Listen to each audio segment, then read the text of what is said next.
What's up guys? Good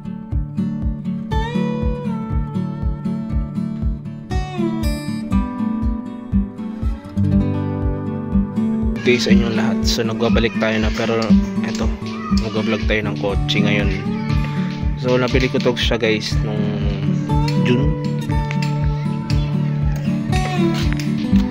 Nissan Sentra. With Egos na dito guys, Egos.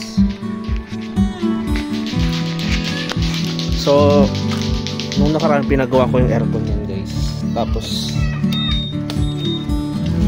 pagkatapos magawa ng aircon, nasira naman yung parang pumangat yung minor niya, pumangat yung andar niya. Kaya bumili ako ng spark plug. Kakabit natin ngayon guys. Alright. So mamaya magkikwento tayo.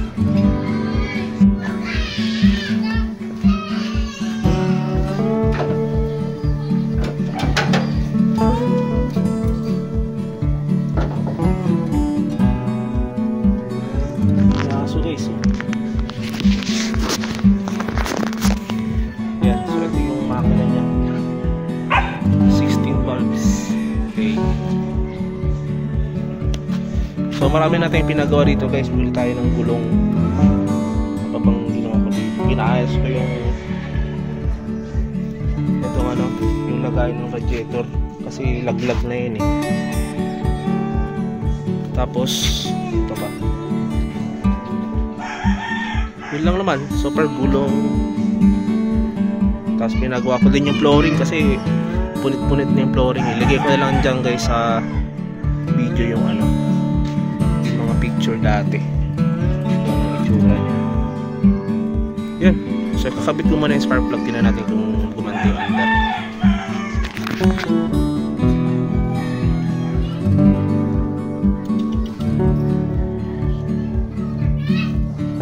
Hindi abot yung pantanggal natin Tanggawan natin ang paraan.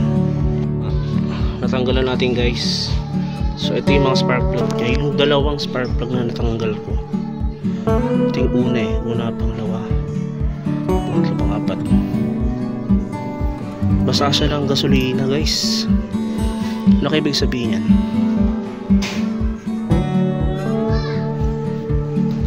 May problema. So sa mga nakakalam guys, paki-comment na lang kung ano yung naging problema. So kakabit na natin guys yung spark plug na nabili natin. Tingin ko sakto na yung sukat. Hindi na ba tinatanggal itong dulo na to? Hindi siguro.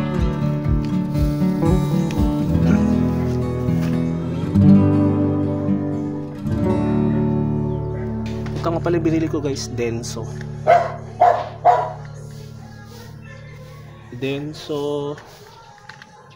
Wait lang, ayan, kaso nakabaliktad pala.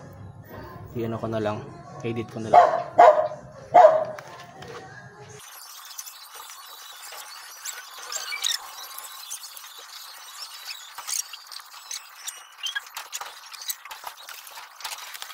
Yun, nakabit na natin guys. So balik na natin yung high tension wire, pinakamahaba dito. Ay mali, dapat yung pinakamaikli muna.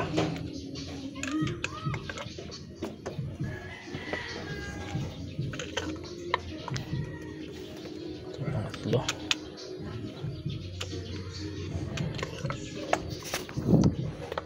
Nakabit. Parang nakaangat Yan. Yan.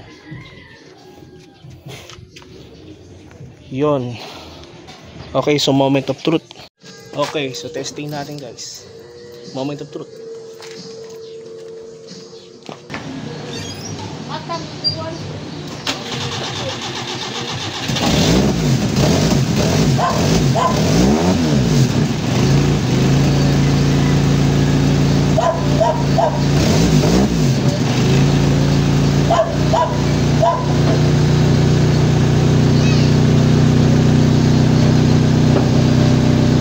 Yun, gumanda na yung tulo guys.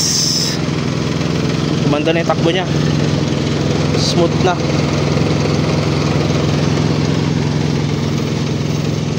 So Nissan Sentra 1994 to guys. Okay, wait lang, makaka-copyright tayo. So testing natin siya guys. Ibabalik ko lang yung tools na hiniram ko dun sa mekaniko. Ito, so malapit lang yung testing natin kung kaya.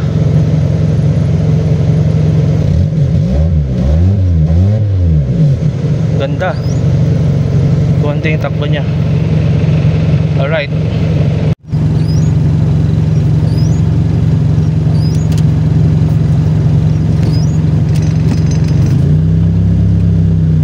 yun, ganda na guys. Testing lang natin sa taas.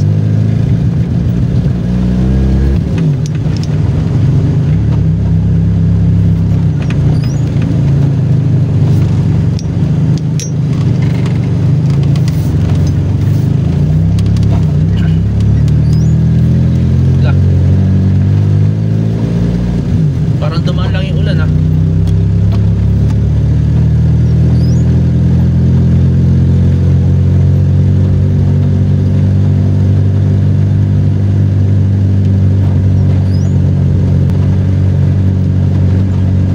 So nawala na yung bugak-bugak niya guys nung nakaraan, kasi puro bugak na eh. Ngayon lang ako sinipag mag video eh, kaya yun, hindi natin nakarinig. Pero parang sabi nila palyado yung mga ano, palyado yung spark plug. So yun yung pinili ko, 200 isa nun eh, so 800 yun. Ang mahal din eh, no? Ay, yun, nag-start na siya agad guys, hindi na dahil dati.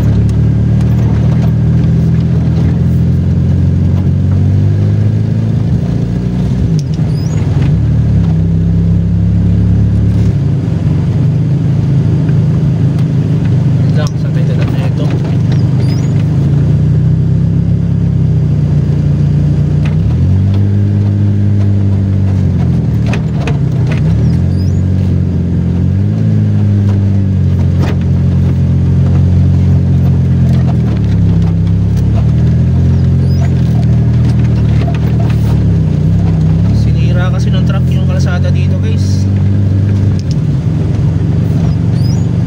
kaya na tayo, lowered pa naman to, baka sumabit yung oil pan eh, butas.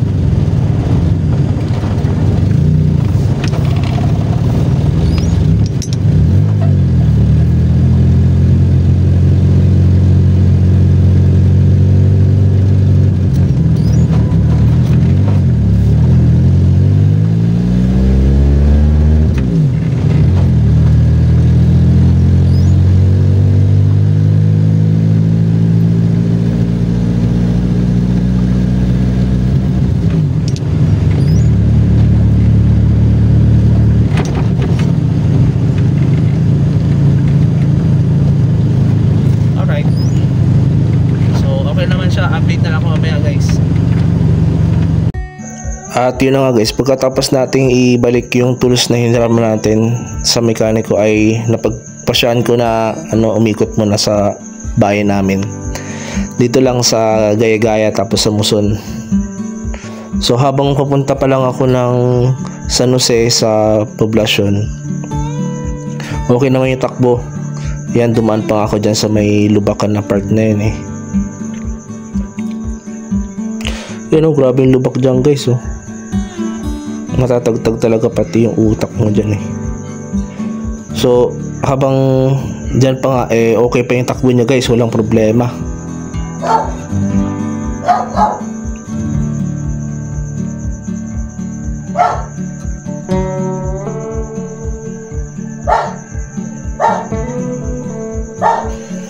Yan, so nandito na ako sa bayan ng San Jose. At pagdating dyan sa part na yun, medyo napapansin ko na parang mayroon na ulit na pumupugak. So dinire-diretso ko pa rin, parang ano yun guys parang biglang mamamatay yung makina, parang ganun yung pakiramdam. Wala nga palang sounds guys kasi nakatapat yung camera ko niyan sa may electric pan. So puro hangin lang yung naririnig. Ayan, yung pababa ko dyan guys, medyo okay pa yung takbo ko. Pero nung time na dito sa part na to, nung umarangkada na ako, segunda nga ba yan? Tapos bigla na lang siyang nagpugak-pugak, as in yung tulog niya parang pang helicopter. So yan, nagpasya na akong gumilit na ako guys, kasi hindi ko lang kung ano nangyari, mamaya sa traffic ito mamatay. Kaya hinto muna ako. So ibig sabihin guys, yung problema ay bumalik-ulit. So abangan nyo na lang susunod na kabanata.